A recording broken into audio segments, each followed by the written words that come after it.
It's an NBA All-Star Break Roundtable edition, the top of the Western Conference. I think all of us belong to be here. Or do none of us belong to be here because the Suns are just so much better than everyone else? Draymond, will we see you again? And Memphis, are you for real? We'll discuss those all things as we head into the second half of the season with the top of the heap Western Conference All-Star Break NBA Roundtable here on Locked On, all sorts of stuff.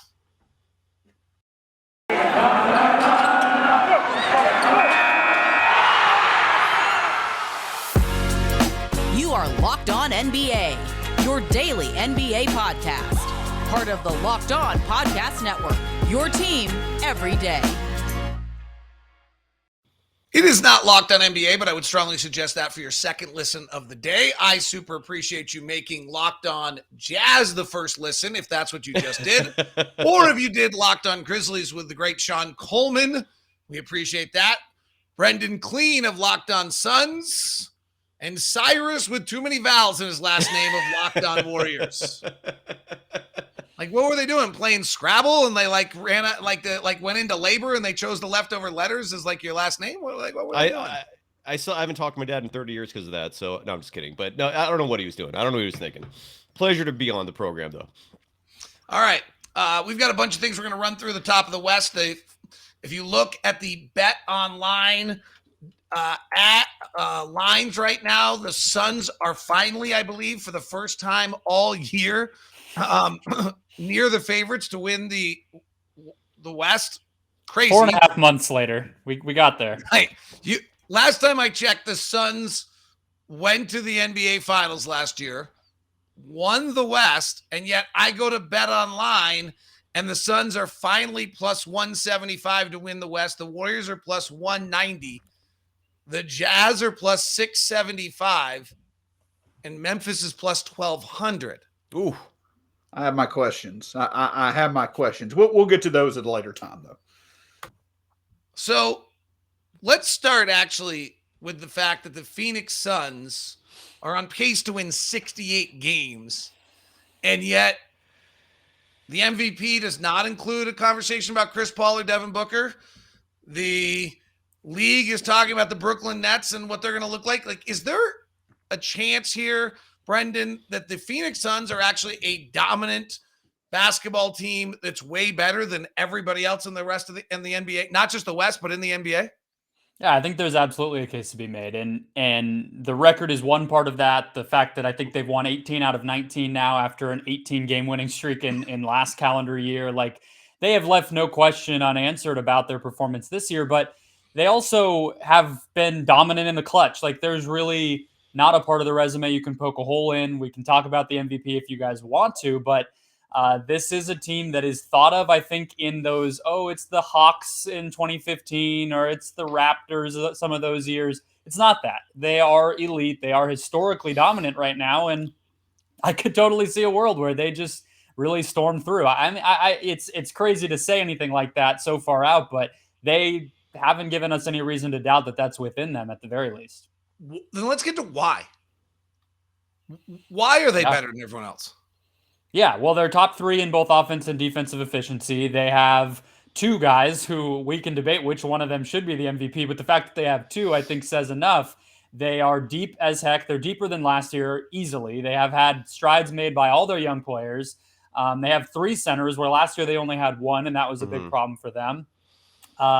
The clutch that I just mentioned, they're, I think, 38-0 now after leading in going into the fourth quarter. They have a 24-3 record when they go into clutch minutes, which is a 5-point game within the last 5 minutes.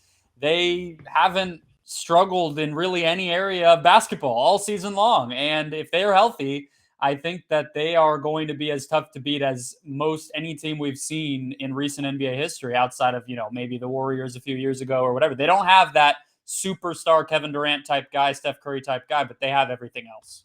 All right, so why not? Let's the three of us discuss why not. I will say this. I find the clutch numbers to be my why not. In other words, it's unnatural. If anyone studied clutch numbers, they swing one year to the other. It's a little bit of luck.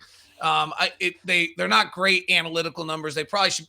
What we really should dig into is how many times have they gone into the clutch with a 5-point lead, right? If that's the case, then they should be 23 and whatever they are, because they've had you don't lose 5-point leads in the last 5 minutes unless you're the Jazz playing the Lakers in the last game before the All-Star break.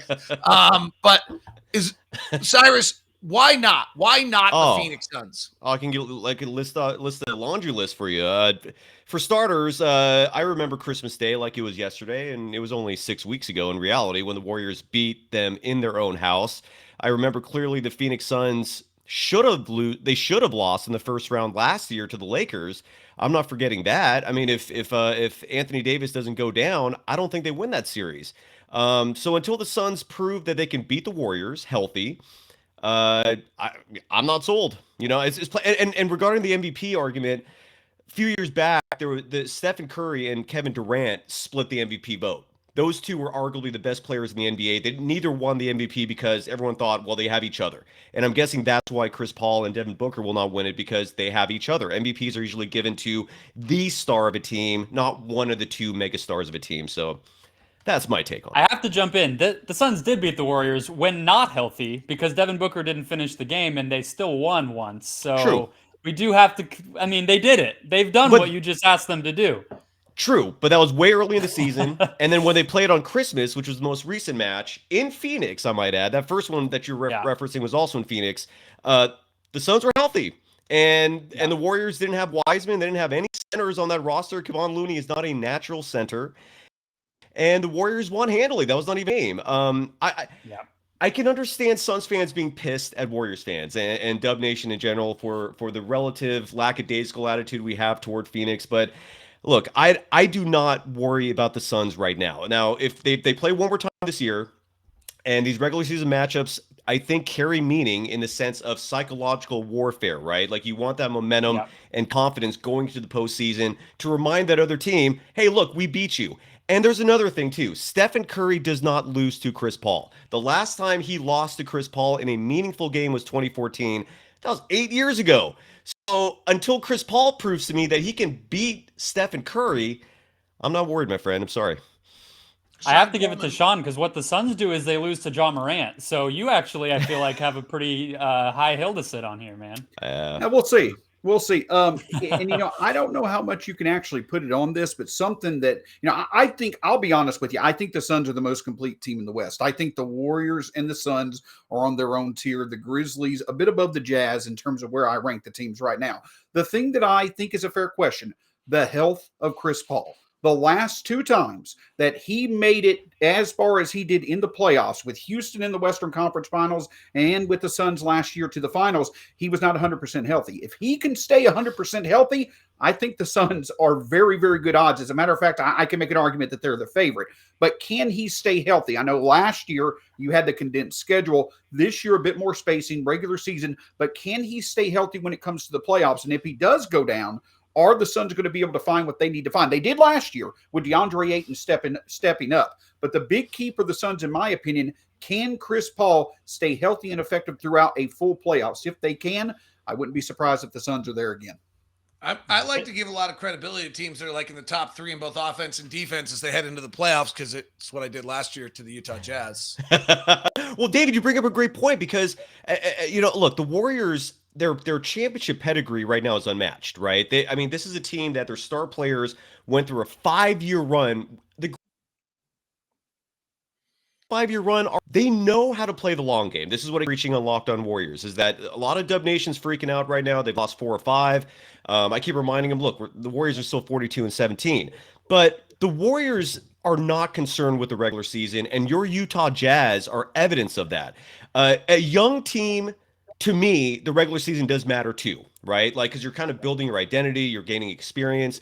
For a team like the Warriors, the regular season, they look at it as just a part of the process. The postseason is the season that counts. And that's why, unfortunately, David, your Utah Jazz are just being dissed a lot because of the last few years. I still think the Jazz are dangerous. I don't want to underestimate your team. They are a very dangerous team if they can prove themselves in the postseason. But from the Warriors' perspective, I just wanted to lay it out. Like, they're so experienced. They're such a veteran team. I know they have youngsters as well, that the regular season is just something like a warm-up. It's like almost like the preseason to them. So Dub Nation is not overly concerned, in my opinion. I'm going to push back just a little bit. Go ahead, David. Go ahead. No, you go. Yeah, I'm going to push back just a little bit about the Warriors. Please. The regular season is just a bit of a warm up to them Yeah. because the Warriors have not been to the playoffs the past 2 years, and I Correct. get that they have the experience that they do. But in my opinion, one thing that does stand out is that this may not necessarily be a different Warriors team, but I do think that with Clay coming back after a 2-year layoff, with Draymond potentially going to have to come back from his injury, I do think that this is a different Warriors team where you're going to have to trust pieces that you've not seen be in the playoffs before to step up and truly give them a finals run. I think that's a big difference that stands out for them not being in the playoffs for 2 straight seasons. So I think that is one narrative to watch. That is potentially one narrative where you may not get the same Clay. You may not get the same Draymond that was there for those championship runs. So who's going to step up? I know you've got Jordan Poole. You've got a plethora of guys that can do it, but can they do it consistently to the point to be there for clutch moments to get you through 3 playoff series and then to have a legitimate shot in the finals? That is one concern I think is there for the Warriors. I don't mean that as a, harsh negative. I just think it's a legitimate point to make. It is very legitimate. Smirk on Brendon's face, like he's got this little smirk. Like I'm sitting here, I'm 52-3. I went to the finals last year. Smirk on his face. We'll let him have his say on his smirk when we continue. We also have to discuss, quite honestly, there's a legitimate reason on all 3 of our parts of why we can't beat the Suns. Like, we can diss the Suns why they're not quite right. I don't know that any of us are actually right enough to beat the Suns, which might be as big an issue as anything else. We'll discuss that when we continue. Today's show is brought to you by Built Bar. Should I just go back here? Oh, how many rappers do you think I can find in this pigsty of an office? Over under 45.5. Let's see. What do we have? I haven't tried the read today. We have the coconut brownie chunk, which is unquestionably the number 1 flavor in all Built Bar. Do we all agree? Yes. Anybody else? Cookies and cream myself. I'm a cookies and cream guy myself, but that's not a bad flavor. Okay. Have we tried the marshmallow infused puffs? No. Lemon cheesecake. Lemon cheesecake is the puff. The puff of crazy. Choice. They're great. Like, how are these a protein bar? I got the munchies now. You're killing me. And you're in California, so that's legal. Same here. And here we have the Chiro Puffs, which evidently I was so ravenous that I didn't keep the package in one piece. It's all at built.com. Go check it out. Promo code LOCKED15 will get you the protein bar that flat out tastes like a candy bar. The protein infused marshmallow puffs are crazy. I have a whole Tupperware crate thing that's in our pantry that's filled with Built Bars, and it's full. And they launched mint puffs, and I think for my well-being, I can't order more until my crate has actually got room. Because right now there's a whole box of grasshopper cookie ones that haven't even gotten into the bar thing yet. So anyway, check them out. You can go get them. You can also get puff boxes together. It's all at built.com. Promo code is LOCKED15 to get you 15% off. There's 4 votes here. Sean, what's your favorite one? Coconut brownie? I would say cookies and cream. But the big question that I have is this. Which has more? The Memphis Grizzlies having great players or Built Bar having great tasting protein bars? That's the question that I'll honestly ask you, David. Well, and I'm telling you, the coconut brownie chunk is the Ja Morant of coconut of there. Oh, John Jackson is the cookies and cream. We'll be fine. Promo code LOCKED15 at built.com. All right, Brendon, you stayed quiet. There was a little smoke coming out of your ears outside those headphones. I could see it. There was. What do you got? I have said on my show for weeks now, the Warriors and the Bucks are, as things currently stand, the East is really wonky. They have a lot of great teams who we know very little about, so it's hard to really put anything out there. We're not talking about the East right now. The West, it's just the Warriors for me. And you guys were talking about how to beat the Suns, who can beat the Suns. What's interesting about this team, and even more so this year, I would say, than last year, because I mentioned the center situation, which everybody really pointed to coming off the finals. Their only backup centers were Dario Saric and Frank Kaminsky, who were unorthodox, kind of small ball, not very good defensively. Now they have 3 DeAndre Ayton replicas, or 2 DeAndre Ayton replicas and a DeAndre Ayton at center.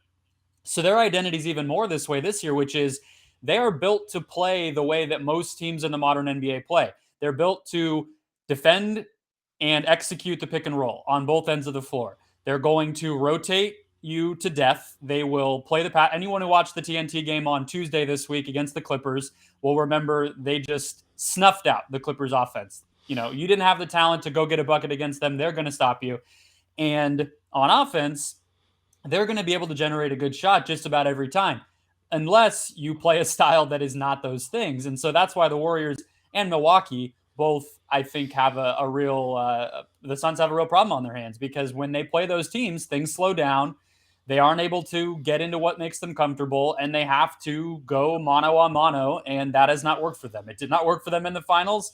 It hasn't worked against the Warriors very often. I mean, the Warriors beat the Suns last year, even in a couple of big moments. So those teams scare me because the Suns have to get uncomfortable. And until we get into a playoff moment like that again, I can't sit here and beat my chest and tell you I know for a fact they can do that.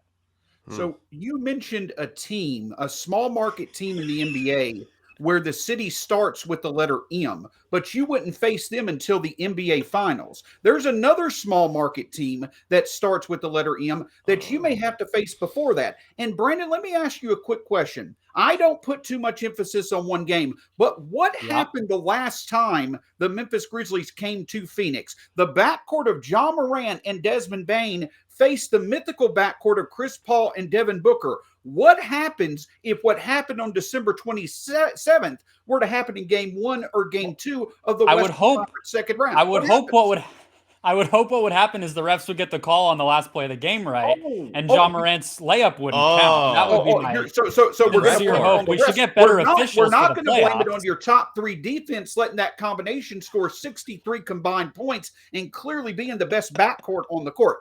All kidding aside.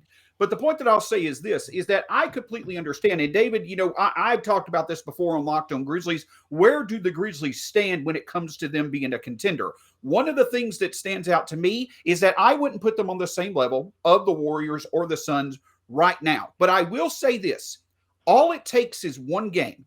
Game 1 or game 2 of a second round matchup against the Warriors or the Suns, if we were to beat them on the road, this is a different team than game 1 versus the Jazz last year. I was going to say, you tried that last year. You won game Donovan 1. Mitchell came back. Donovan Mitchell came back. But Ja Morant wasn't an all-NBA performer last year. Desmond Bane was not a top 10 shooter in the league, and Jaren Jackson Jr. was not playing at all defensive level. If you want to talk about a team that is completely different, without much change, as a matter of fact, probably taking a bit back more than adding. Sean, let me pull you back for a second here. Okay. No offense to your small marketness, because I understand it. I don't actually think we understand why Memphis is 41-19. Let's back that up. I think most people that are listening to this on Locked On Warriors, Locked On Suns, and Locked On Jazz, or Locked On NBA do not quite understand why Memphis is 41-19. Ja Morant is the headliner that's been on every single one of our Instagram accounts all year long, but there's got to be something else to it. So why is Memphis 41-19? And in your mind, why is Memphis legit? Activity and quantity. And that's what allows for us to be right now legit in the regular season. Number 1 in field goal attempts per game, number 1 in offensive rebounds, number 1 in rebounds, number 1 in steals, number 1 in blocks. Activity on both ends of the court. Number 1 in points in the paint, top 3 in second chance points, points off turnovers, fast break points. We're basically out activity everyone to make up a word. And that is what's really helping us out. We're struggling from the 3. We're at bottom 7 in both 3-point percentage as well as 3-pointers made per game. But what we're doing is we're making it up with enough quantity when it comes to 2-point shots. Many games having 5, 10, 15 extra shots per game. That's what's making us legit and consistent right now, because we're so good at those things. Here's the 180. Those things work in the regular season. Half-court offense, shooting the 3, defending the 3, hitting free throws, passing the basketball well. We do one of those 5 things right now. So while I think we are legitimate in terms of how consistent we are at winning in the regular season, what keeps us from the level of the Suns and Warriors and probably even the Jazz in the playoffs are those things that you're going to have to do. Again, hitting and defending the 3, half-court offense, hitting free throws in the playoffs. We've got to do those more consistently to get where we want to get to make this a special season. It surprises me that you said that they're. Sean, I think that analysis is dead on, because I do think the interesting thing, like from a Jazz standpoint, who I think has had some regular season success and playoff failures, one of the problems I think, truthfully, is the Jazz are so well prepared in the regular season. Quinn Snyder and the staff does such an amazing job of preparation. And then as a series goes on, preparation's out the window. When the Clippers go 5 wide and are just driving at you, there's no preparation going on anymore. We're just talking talent. And to some extent, when Mike Malone and the Denver Nuggets got to Game 5 against us in the bubble, I mean, there's maybe some other issues with the Jazz tenacity and their mental fortitude in these matchups, but some of that preparation goes out the window. And so I do think there's a little bit to what you're talking about, Sean, that energy. Taylor Jenkins is the best not talked about coach in the NBA. He might actually just be a top 5 coach in the NBA. Was Quinn Snyder's intern at one point, but we'll see if he wants to stay in his back pocket. But I think that's a very legitimate kind of, that's where playoff basketball is different. The one flaw I want to point in here, Cyrus, I haven't gotten to you here. There's something wrong with the Warriors we got to talk about. And then I do want to point out one thing on the Suns. And I don't think there's any reason. I actually think the whole Suns conversation is a little bit made for podcasting. Like, frankly, the Chris Paul injury thing and everything else, I kind of say to myself, he proved it all last year, right? Yeah, he generally got through a playoff series. The idea that the Suns, I was going to poke at you, Brendon, and say, hey, you don't go to the rim. You don't shoot free throws. You got to be able to do those things. But frankly, somehow you got through the playoffs last year. Do any of those warts the doubts that you had last year at this time, are any of those still real to you?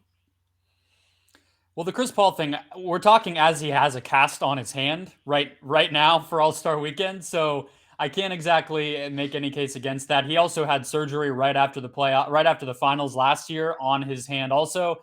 So he wasn't healthy, and they struggled because of it. They didn't really have the full offensive player that they're used to having. So that is obviously always going to be there.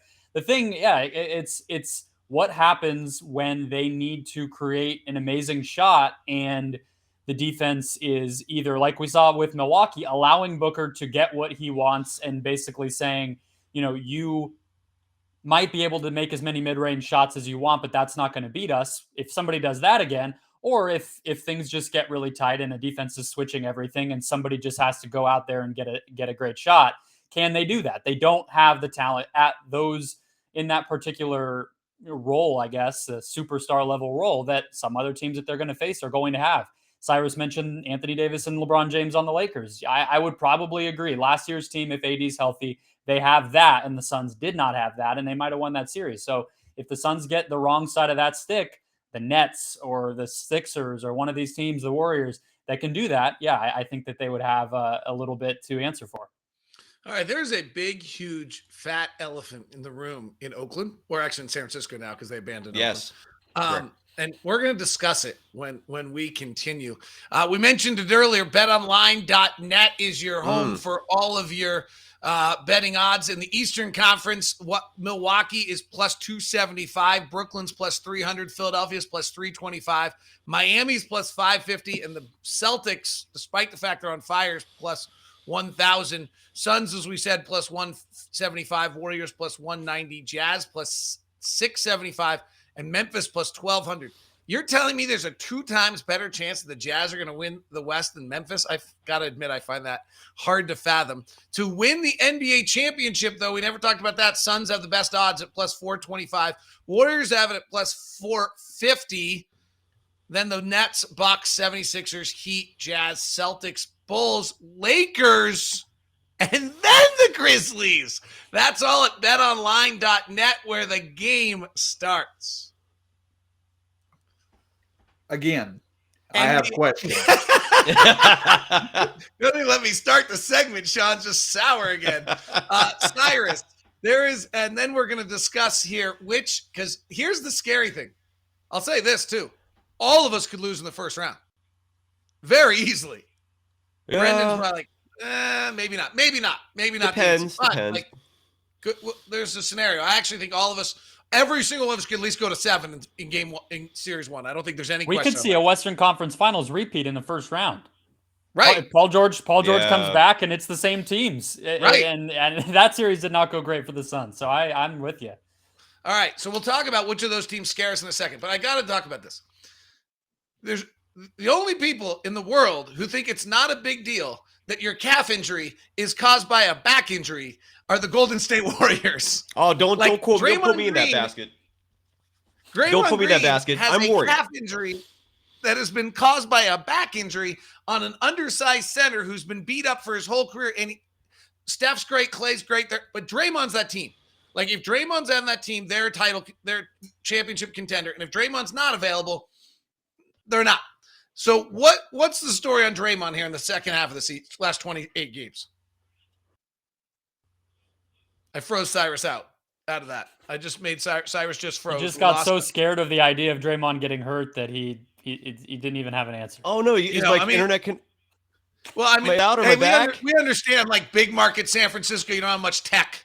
I know you guys are behind the tech curve in San Francisco, but now we got you back, Cyrus. What's the story on Draymond? All right, sorry about that. I'm getting a new computer here. You're absolutely correct that if Draymond Green not 100%, the Warriors are not winning a championship. It really is that simple. Your boy Quinn Snyder really said it best when they played a couple months ago that Draymond is the MVP, and he should be in consideration of that. It's a very serious injury. I think any back injury is a very serious injury. The great news is, in the short term, it looks like Draymond is healed. At this point, he's not playing only because they're taking a precautionary measure. Again, the Warriors look at the postseason as the real season, right? And that's what they're planning for. But Bob Myers deserves a lot of criticism. He has not fortified that front court to give their bigs, whatever you want to call bigs by this roster, some help, because James Wiseman hasn't played. He's the only natural center on this roster. The front court of the Warriors right now reminds me a lot of the Suns a year ago. They're thin. Except that you guys actually have DeAndre Ayton, who I love as a big man, and the Warriors have nothing that resembles that. So bottom line is, if Draymond Green is not healthy and roaring, Warriors aren't winning this, plain and simple. So there's a guy named Luka on Dallas. There's a guy named Jokic, who's really the MVP, except for Giannis is, except for Embiid is, except for the Chris Paul is, except for that Steph Curry is, except for the Kevin Durant is, except for the John Morant deserves some recognition, except for the fact that this league is just beeping loaded right now. Like you list the top 10 players in the NBA right now, and you are leaving 3 or 4 guys out that are unbelievable right now. It's crazy. Like Devin Booker, honestly, I did the top 10 the other day, and Devin Booker didn't make it, and I think Devin Booker should be discussed as a potential MVP, but I'm going with Chris Paul. Like, I'm not trying to be critical at all. Like, neither of the 2 Jazz guys who are 3-time All-Stars are going to make your top 10 right now. It's nuts. So there's a guy named Jokic in Denver. There's a guy named Luka in Dallas. There's these guys, what are they called? Oh, the Lakers, who will be in like AD's not playing anytime soon. If you didn't see that ankle injury, that was brutal. Mr. Glass. They said he's not. Well, this one was actually not. This was just like actually good. Sprayed. Like, yeah. You don't want to watch it. They say he's going to be evaluated in 4 weeks, which means he's only playing about the last 10 games of the year at best. They probably only need him for the last 5. I don't know what Paul George happens or what happens with Kawhi Leonard. I don't know what happens with Jamal Murray. And frankly, Minnesota's pretty flipping good. I don't know. They remind me of last year's Memphis. I'm not sure they're playoff ready, but so like, who do you want in the first round? Let's start there. Like, who out of those teams would you say, I got them in the first round, I'm okay? New Orleans. I want New Orleans or I want Sacramento. As crazy, they're not in. They're not included. They might get in. That's what's psychotic about all this. They literally have a shot at the play-in. It's then crazy. I'll pick the Kings. I want to play the Kings. Right. I want to have my. Okay, and then let's just pick the worst. Right, Zion's not coming. All right, so ignore the Spurs, the Kings, and the Pelicans and the teams that we've which actually, by the way, side note to this, it actually doesn't impact us because I actually think it's almost guaranteed that when we finish the top of the West, it's going to be 1, 2, 3, 4 is going to be the exact same. There's almost no wiggle room here for any of us to. Jazz can't catch Memphis, I don't think. Warriors can't catch Suns. Memphis can't catch Warriors. Unless the Jazz slide and Denver or Dallas catch the Jazz, but I don't think the Jazz are about to go. I mean, if the Jazz go 17-7 or whatever it is the rest of the way, I don't think Dallas or Memphis is suddenly going 20-4. Mm-hmm. So I actually think we're the top 4. So of the teams I mentioned, not the 9 and 10 play-in teams. Oh, wait, that's the Lakers. So not the 10 play-in team. Who do you want in the first round? Dallas. Minnesota. Oh, Dallas. I say Minnesota. Dallas. 100% want Dallas. It comes from a rivalry standpoint. It comes from the fact that they have had our number this year. But here's the reason why I want Dallas over Denver. The reason why I want Dallas over Denver, we're 3-0 against Denver this year, 1-3 against Dallas. But against Denver, they have limited our ability on hustle in the paint very well. It's been our self-creation in threes that has beat them. I think that may be a bit tougher to be able to be consistent with than Dallas, where we've been able to out-hustle, out-rebound, and perform in the paint. And I tell you this, the reason why I want Dallas is because they traded Kristaps. Kristaps, in a matchup with how Memphis plays and is successful, is a very important X factor in Dallas's favor. Without him, and don't forget, if we're going to talk about players coming back from injury, there is a player by the name of Dillon Brooks, who absolutely was a star in last year's playoff, both offensively and defensively. If we can approach Luka by throwing bodies at him to at least contain him slightly, then I think Memphis's depth and overall quality of players can take Dallas on. And again, that little bit of rivalry really matters. So I'll choose Dallas as the team I want in the first round. So I want to hear what Cyrus has to say. I'll say this about Dallas. I watched them the other night. They're pretty interesting. Like, you think that they became small because they made all these trades. So Davis Bertans is 6'10". Yeah. Maxi Kleber's 6'10", 240. Dorian Finney-Smith's on the floor at 6'8". Luka's on the floor at 6'8". And when they had Josh, at one point they had Josh Green, on another point they had Jalen Brunson. They're a little, Jalen Brunson's 6'1", but he's a pit bull. Like, it was pretty interesting to me. They were not small at all. In fact, They were considerable in the. I'll be very curious to watch their defensive numbers for the next 15 games. I think they might have actually become. It was kind of, they had Spencer Dinwiddie. They had Dinwiddie exactly. I was about to mention that. Yeah, Luka at 6'8". Davis Bertans at 6'10", Maxi Kleber at 6'10", and Dorian Finney-Smith at 6'8". I was like, whoa, that's not easy. I'm with you. I will say this. I want Minnesota for the simple reason that they have no experience. They have talent. This is the first time in a long time they have talent, but they have no postseason experience. Dallas scares me, actually. Like, for some reason, Luka is starting to follow this trend where he doesn't work out in the offseason, and he waits, and you have to wait until for him to get in shape, and he starts lighting it up. And Luka has never gotten out of the first round. I don't want to be the team who fights to him in the first round. I don't want Dallas. Enjoy him, enjoy Luka, enjoy that team. I want Minnesota all day, every day. Brendon, who do you want in the first round? I don't want to have to deal with either LA team. I'm more just worried about, as a 1 seed, I feel like the goal is get through it quickly. So those teams scare me. I would probably say Minnesota as well in terms of, Anthony Edwards has actually always played really well against the Suns. I don't know if he just gets up for it because his 2 years in the league have coincided with them being really good, and he's that type of player who rises to that occasion. I don't know. I don't have a great answer for you, but Minnesota is, it's the experience, but the Suns are in position to get whoever loses the play-in tournament. So, I guess maybe Minnesota loses that if it's the Lakers or the Clippers, but they don't really get to foreshadow their opponent very well because it's just going to be the worst of the two teams, and they're probably going to be happy because of that. Just to let everyone know, here's how it's going to work, just because I want to let you know. So Anthony Davis comes back with 5 games back. He gets ready. They play the Spurs in the first game in LA. They win. The Clippers lose to Minnesota in the first game. The Lakers get a second home game, even though they're the 9th seed, beat the Clippers, and play the Suns in the first round of the playoffs. Don't do that to me. I did it once. I mean, that wasn't unrealistic. It wasn't unrealistic, but the thing is, that team, what's funny is, so the Suns started 1-3 this year. Another thing that doesn't get talked about. So they've been on an insane pace since then. What happened during that 1-3 streak, the one win, they just destroyed the Lakers on the road. So even when the one little week of the season when the Suns were not elite, they still blew out the Lakers. I just think the Russ thing makes them the reason the Lakers were scary last season. Yes, it was AD, and yes, it was to a lesser extent LeBron, but they actually had the perimeter defenders to guard Booker and Paul. They don't have that anymore. So yes, I'm not going to sit here and say, nobody. We're not worried about Anthony Davis and LeBron James. That would be stupid to say, but the other pieces, I think it's substantially different than it was last year. I'm here for Russ outperforming Chris Paul in the first round personally. I'd like to see that. Not betting on it, but hey. I mean, the crazy thing about Russ is he just has such an impact on the game, right? And yes, a lot of the times it's really, really negative, but it doesn't, there's no way you can prevent as the opponent Russ having an impact on the game, right? Russ is going to have and so it can go both ways, but I feel like as the opponent, you're not actually in control of this anymore. And that's what's so daunting about it is when you prepare for them. I agree on Minnesota, by the way. My reason is because they play it. 2, Anthony Davis doesn't like to play defense, so that's nice. And 2, they play a trapping style where they force the ball out of the hands of the ball handler, and all of these teams are good enough to handle that. Their defense is a regular season defense. I interviewed Chris Finch this year. He literally said for 82 games, this defense works well for us, literally knowing that the Jazz were going to torch them that night because you get 4 3-point shooters around the outside.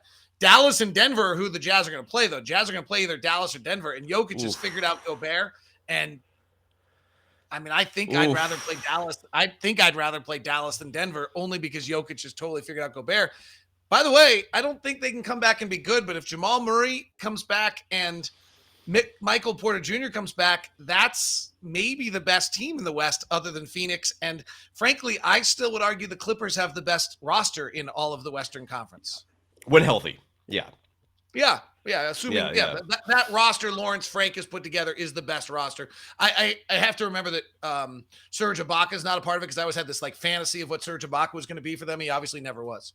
Yeah, that's true. It's such a weird year where we all felt like last season was so impacted by injuries. What I don't think, at least I anticipated, is all those injuries just lasted up till now. So we're still in the same exact gray zone that we were when we were projecting out to what the postseason was going to be last year. Jamal Murray, Anthony Davis and LeBron James, Michael Porter Jr. was healthy, but will Kawhi and Paul George be able to stay on the floor? Both of them were healthy, but those are still question marks. And now it's the same thing. It's just all of these long-term injuries that have just cascaded. And it's going to be another year where the top of the West has to play a pretty significant team at the bottom. It's wacky. All right. Final 2 questions here. Will the 4 of us all be in the second round? And will we be doing this again in some capacity before the second round? And if not, who's out? Oh, David, don't put me in a position where I have to say negative things on my boss's team. Come on, man. Right. Yes, Utah. If you're gonna play Dallas round, I think you're in trouble. And what sucks is I actually like the Utah Jazz. I like the makeup of the team. I love Spider. But yeah, I would have to say the Utah Jazz. I'm sorry, man. It could be the Grizzlies, if one win in the playoffs and right into it. Now the Suns just did that last year, and maybe they proved to be a little bit of an exception. I think the difference between the regular season and the playoffs is getting way, way bigger. I think it's harder to predict, and I also think teams are tending to come together as a result of that. The Raptors were in a similar situation. Their young guys were unproven when DeMar left and the team changed, and then all of a sudden Pascal Siakam looks awesome in the final. So it's not to say it can't happen, but I do think the Grizzlies, if we're saying Minnesota's unproven, the Grizzlies are also unproven. They've been better this year, but they haven't shown any more than Cat has. Cat has a playoff win, right? So I think that they easily could struggle. I'm not saying I'm predicting that they will lose, but it's going to be fun to see what they do to respond.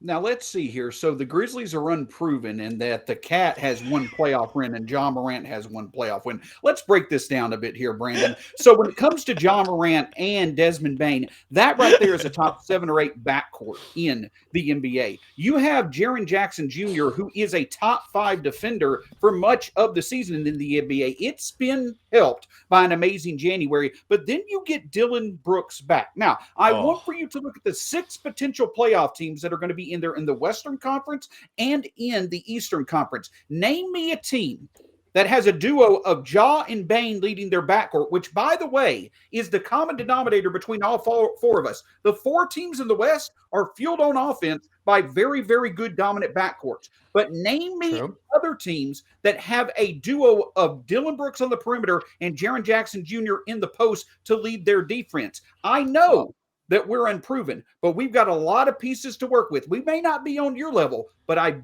would be willing to bet good money we'll see just how close we are to you or the Warriors level when we meet one of you on the second round this year. Can I give you guys a little secret? Oh, yeah.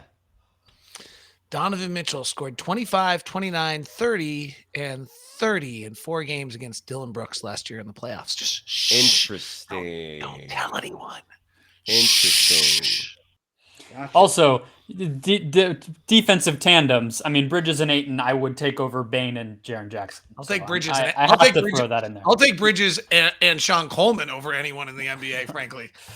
Can I add an asterisk to my answer real quick? If the Suns end up playing the Lakers in the first round, I'm going to say you're right in the sense that the Lakers defense is nowhere near what it was last year, but you guys had huge issues front court, and they didn't get smaller.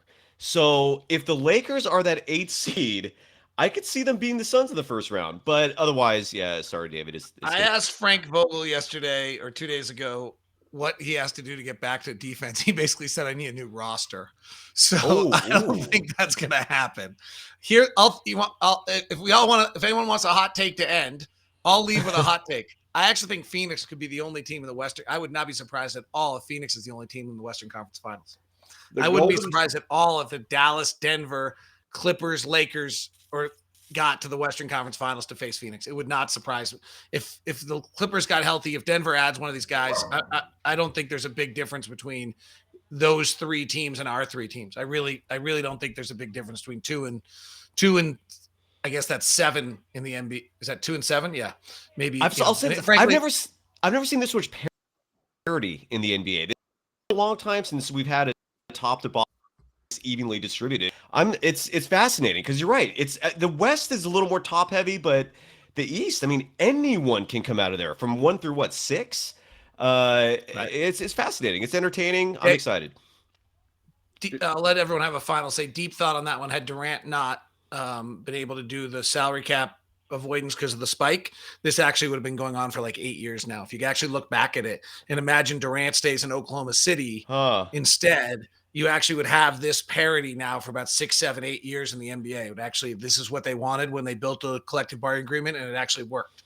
And that's really what's happening here, is that the collective bargaining agreement with the luxury tax and all the other things work, and the added play-in game, which means that everyone's still competing down the end of the season work. So, I think that's the essence. Anybody got a final hot take they need to get out so that they don't feel they were left out of everything? Is everyone good? I will say this. I'm actually going to go to my local Publix here, and I'm going to get some marshmallows. And what I'm going to do is I'm going to put them in my pantry, and I'm going to hold them there for the next 2 months. And then I'm going to take a trip out to San Francisco. And then what I'm going to do is I'm going to take those marshmallows and I'm going to take them to the Golden Gate Bridge. And when that D'Angelo Russell revenge tour runs right over that Golden Gate Bridge with Anthony Edwards driving the bus that goes across the Golden Gate Bridge, I'm going to sit there and have me some nice s'mores in the remnants that was the Golden Gate Bridge after the Timberwolves, thanks to Russell and Edwards, beat the Golden State Warriors in the first round. That's nice, my hot take I don't believe in, but hey, it's going to make for one hell of a s'more, so I'm here for it. Oh, nice fan. You really think D'Angelo Russell is somebody that Dub Nation is worried about? I'm laughing now inside. We've hit our quota of the phrase Dub Nation. But I'll tell you this, we won't worry about John Morant last night. Have a great day. Locked on something, your second listen. We appreciate you.